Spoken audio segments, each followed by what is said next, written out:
Hello, Eric Sheptuck coming at you. Now, I've had a busy day today, but it's also been a fun and interesting day. I'm going to talk about one of the highlights, which was me speaking to a class at Catholic University of America here in Washington, D.C. I spoke to them about D.C. government's comprehensive plan, or as some call it, the comprehensive scam or the incomprehensible plan, a plan which guides development in the city and which is designed to hurt a lot of poor folk and gentrify them out of DC and remove them from their social networks, their family, their friends, and what have you. I talked about various patterns in terms of what DC government does for the poor and the homeless, and how that it's just not working well. And I engaged them in some work. So I passed around a sign-in sheet and told them the different tasks that I have associated with the comprehensive plan and with how DC government treats the poor community. Told them that we need to do some outreach to the community and let them know about policies and laws and whatnot that are coming down the pike that are going to adversely affect them, that we need to do research and we need to bring our own narrative in terms of how different laws and policies are or aren't working.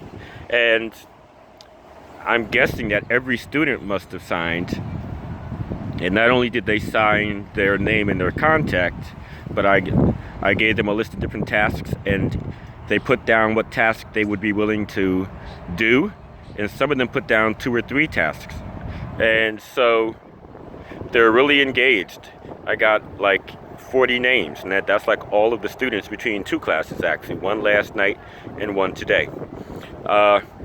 And so I'm really happy about that. But I want to also touch on something that the professor loves to hear me talk about. It's the story of a lady named Denise Gibson. So I'm going to tell it here and put it on the web so that she can pull it up whenever she gets ready, and it will always be preceded by my compliment to her very awesome 40 students that I spoke to over the past 2 days, and we'll see what kind of work they end up doing when all is said and done. But I have high hopes for them. So the story of Denise Gibson goes as such. Denise was born in 1984. When she was 6 in 1990, her mother became homeless, and DC government sent her mother to a single women's shelter and put Denise in foster care rather than finding an arrangement that would allow them to stay together, such as putting them into affordable housing, government subsidized housing. But anyway, Denise spent 15 years in foster care. She aged out in 2005 at the age of 21. And by that time, she had a baby girl. Denise aged out of foster care into homelessness. Her daughter was taken away from her, and then Denise had a second baby, a boy named Nico, on February 10th of 2011. Because of what happened with her daughter, she made sure not to report to the authorities and to say that she needed shelter.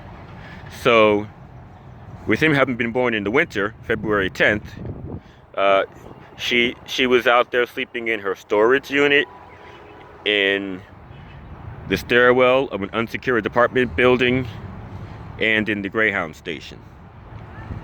On March 11th, the now late Councilman Jim Graham heard her testify. The Washington Legal Clinic for the Homeless brought several mothers to testify that day, and Denise and several other mothers talked about how when the shelter was full,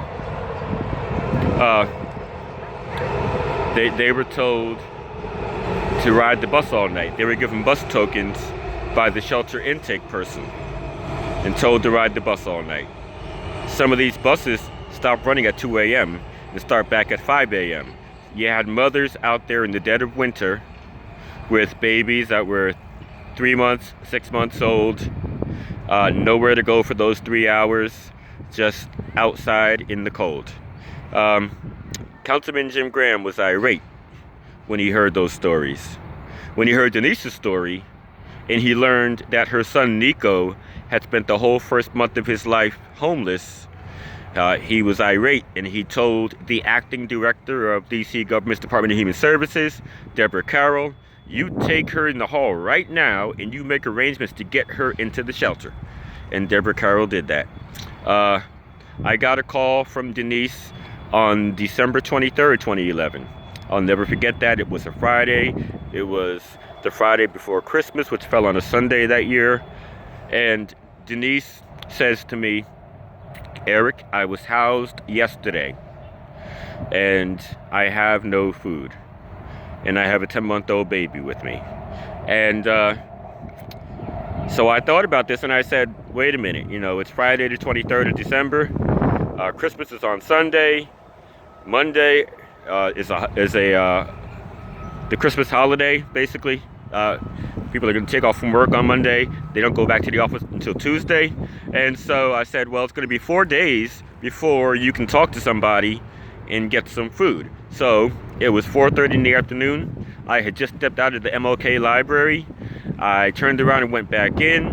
I got on my computer and I sent out an email, and I sent it to DC government folk, homeless service providers. I BCC'd the media, and I said in the email that, hey, if you don't get this woman and her 10-month-old baby some food tonight, I'm going to blast your name out to the media. Now, let me remind you that the media had been BCC'd on that. And so Denise called me back about an hour and a half later, around 6 p.m., and she says, Eric, within 30 minutes of me talking to you, somebody was arranging to come and give me a store card. You see, the protocol says that when somebody gets housed, that the case manager is supposed to pick that person up from the shelter along with all their stuff, drive them to the housing unit, move them in, take them to the store, give them a $300 store card, shop with them to make sure that they're frugal, that they don't buy what they don't need, and then the following month they get food stamps, or SNAP as they're often called now, Supplemental Nutrition Assistance Program.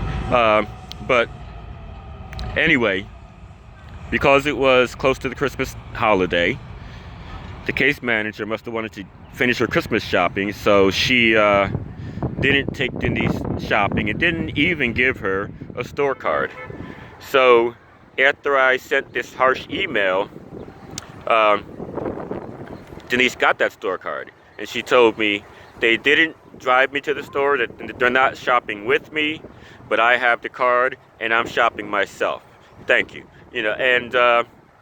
So let me go back a couple months. That was December 23rd, 2011. In October 2011, the housing complex that Denise was going to move into had its ribbon cutting ceremony. And the Washington posted an article, and they used Denise as the poster child and said, oh, she's been homeless for 6 years. Now DC government's housing her. They're doing a great thing. There's a UDC professor named Matt Fraden. He did a response article in the Huffington Post, and he said, wait a minute, DC government should not be patting themselves on the back because Denise was in foster care for 15 years. She was a ward of the state. They knew why her mother became homeless. They did nothing to grow Denise beyond the circumstances that made her mother homeless. And Denise, as an adult, became homeless with a child and got her child taken away. And we have 3 generations of homelessness. We have generational poverty, and the system should not be getting a pat on the back. the system has failed Denise on so many levels. They could have kept her and her mother together in 1990 when Denise was 6 years old, but they didn't do that. And so they don't deserve praise for that situation. Well, I speak to this class pretty much on an annual basis, and every time that I do, the professor loves to hear me tell that story. That story says so much about the failures of the system. I'll add here that she and I were speaking last night before I taught the class, and we talked about how, it's so uncanny that foster parents oftentimes, when the child ages out, the foster parent doesn't want to have anything to do with them. They're like, I can't get any more money for you. Go on your merry way. Don't turn around. Don't look back. And I'm like, wait a minute. How does your humanity allow you to first associate with somebody for 5 or 10 years, eat dinner with them every night, and then just tell them after 5 or 10 years, hey, look, get out of here. Don't look back. I won't have nothing to do with you because I can't get any more money for you. And I was telling the professor how that there was an occasion where I saw this show that I've only seen one time. I just happened to have an errand that I needed to run early that morning, helping somebody who had a stroke, who has since passed away. But while I was managing his care, I had to ride from the nursing home to the hospital with him.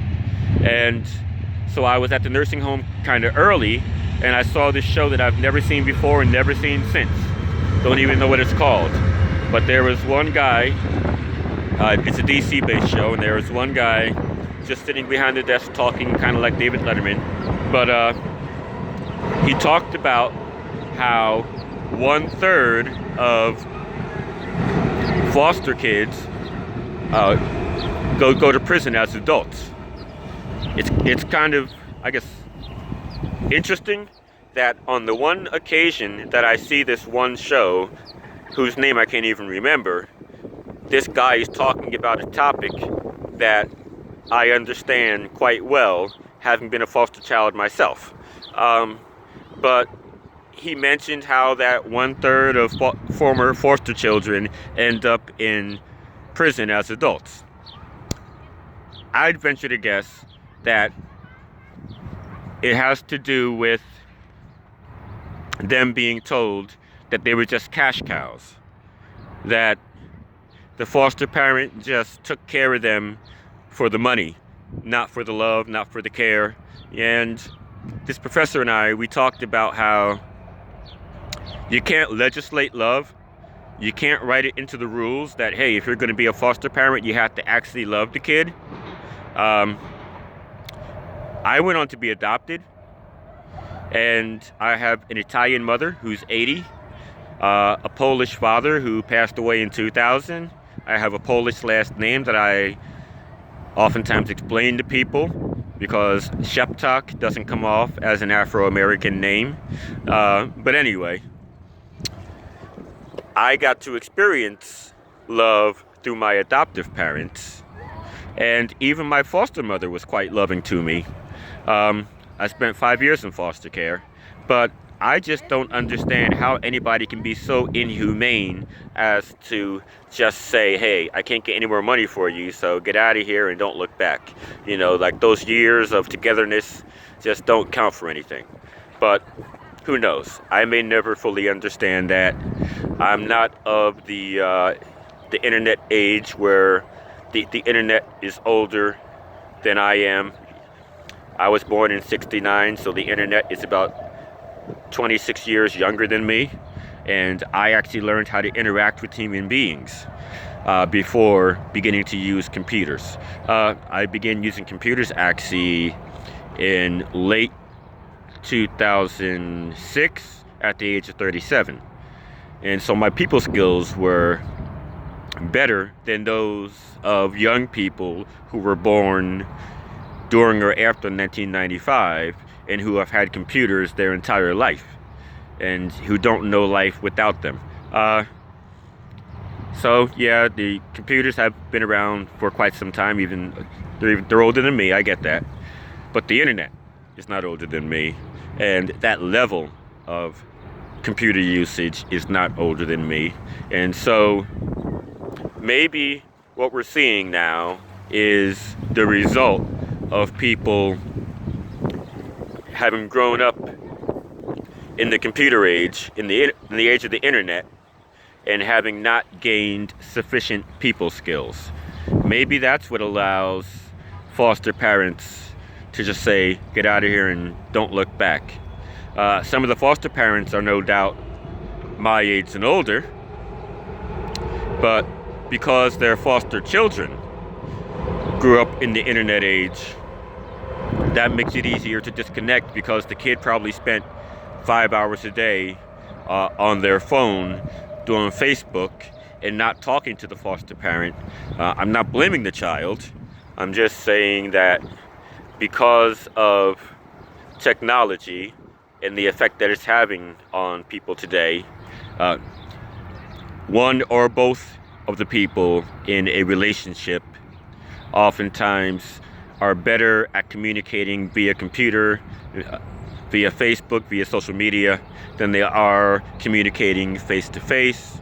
And I may be one of the last few people who actually knows how to have a decent conversation with you, and who actually has a natural degree of caring for anybody who I've spent a substantial amount of time interacting with. But I'll stop ranting and call it quits. That's my 2 cents for the day, or would you say that's a whole dime? All right, thank you.